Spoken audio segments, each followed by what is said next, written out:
Alright, so we're back at the shop. Last night we got the block cleaned up pretty good, got all the grime off the top of it and the surrounding areas.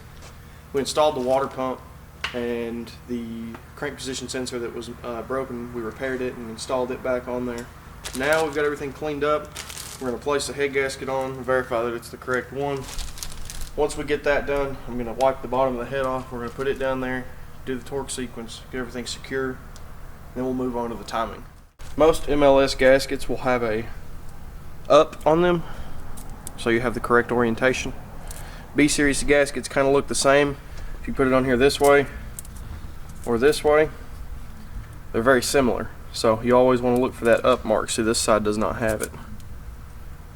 When it lays down here on the block, it'll line up with the dowel pin.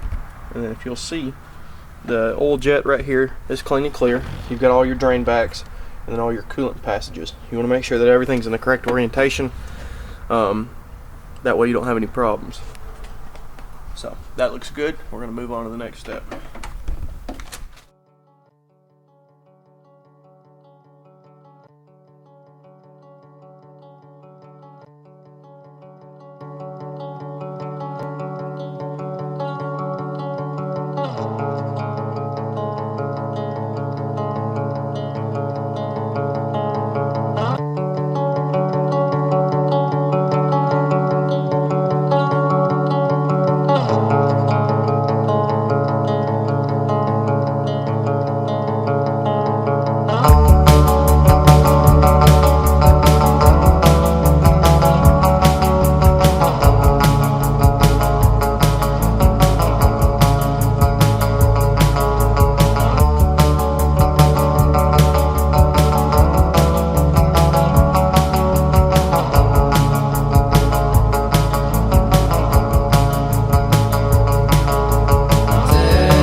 So I got the timing belt put on. It was excessively tight, which I guess the head's never been decked, which is kind of good, I guess.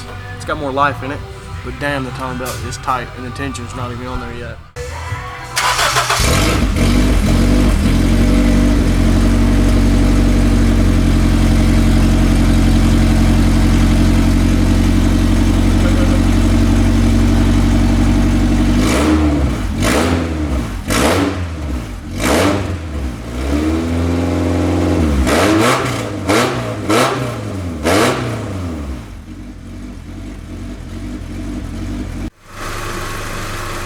Alright, so we got everything put back together. Obviously it's running. We're bleeding the coolant out right now, trying to get some heat back in it.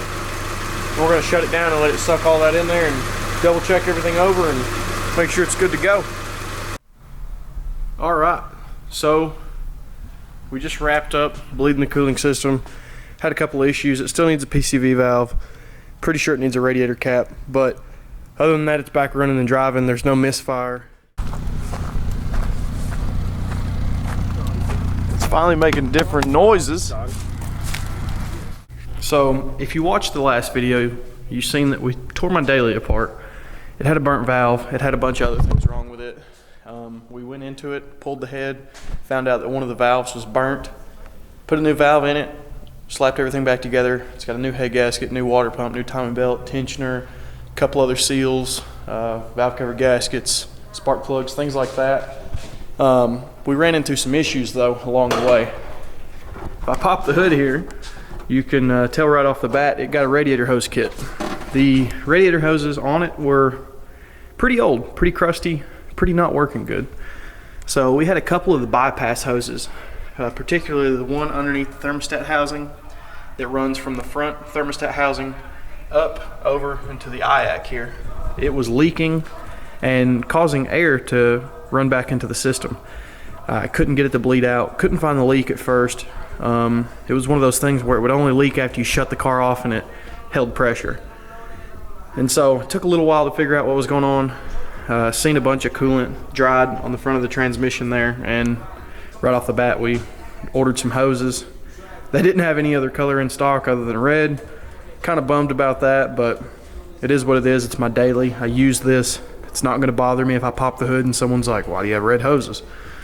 It's just what I had, and they're a lot stronger than the factory. We priced out factory hoses, and they were going to be about $50, $60 more than buying the silicone hose kit. And it came with no hose clamps and stuff like that, so you really can't beat the price. We put those on it, and that solved our issue. We had a weak cap, so I got a nice cap for it. Not having any pressure bleed by that thing anymore.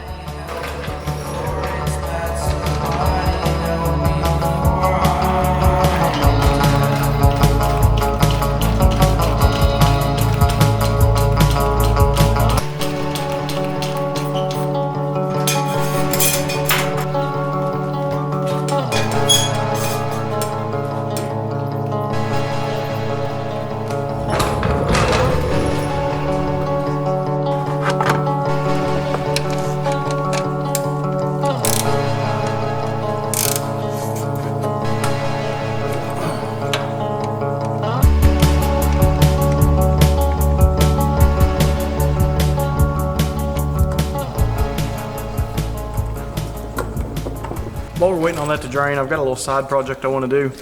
My Carlisle ratchet here kind of quit on me, and I can't get a replacement right now. So what it's done is it's locked up, and the switch here is stuck in the middle. So I'm going to assume that something in here has broke and has locked it. So basically all I have here is a glorified breaker bar.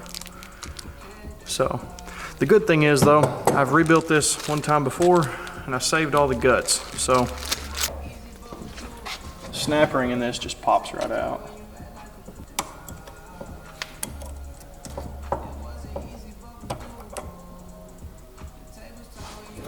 So the teeth on this right here, they look to be in good shape.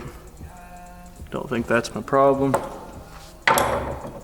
Oh yeah, bingo, right there. The piece that rides on the main gear split right in half. So luckily I've got another one of those right here. I'll throw that guy down in there. So let's see if this fixes it.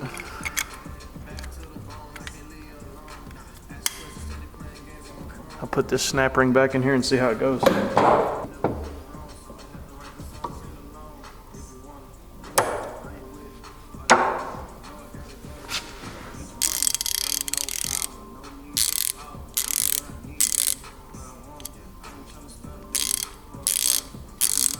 Works as it should. I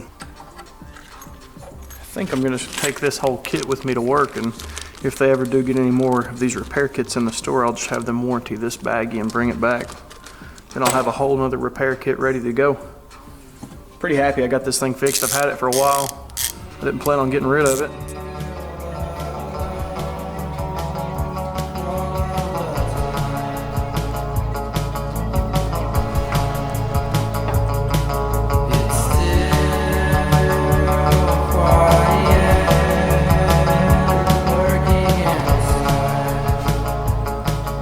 Honda filter.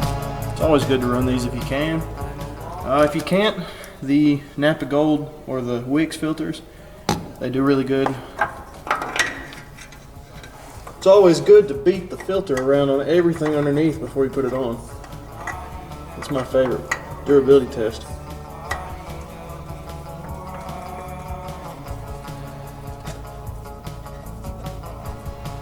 It's always a good idea to get a new crush washer to go on your drain plug so you don't have leaking issues.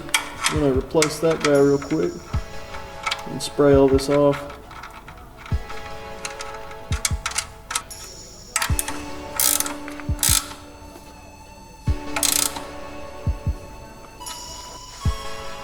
This oil is ridiculously thin. We're going full bore here.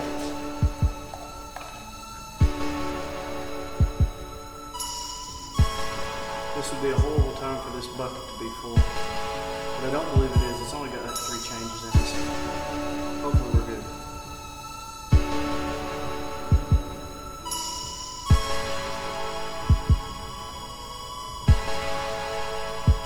Looks like we're good. Go ahead and get it off jack stands. Get it back on the ground. We'll throw some oil on this unit.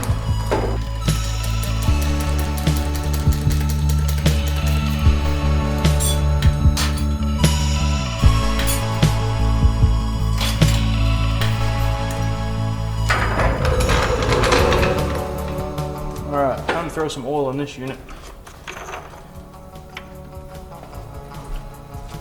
We'll try the old dipstick trick here.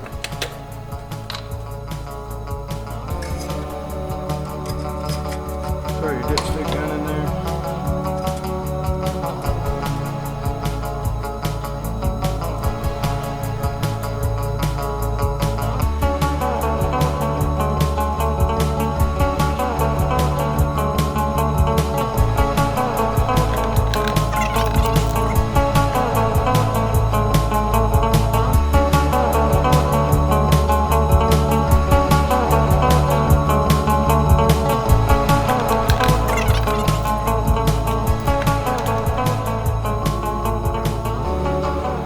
So we got all our oil in there, at least roughly what I think it's going to take.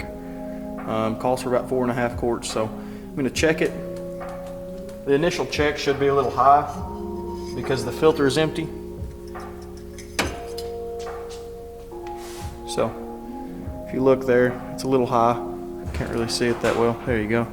So when I start it, that should go down as it puts oil in the filter. So I'm going to start it up and check it in just a second.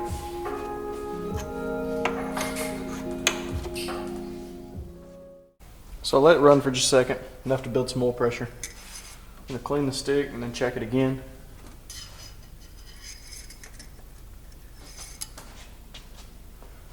Looks good to me.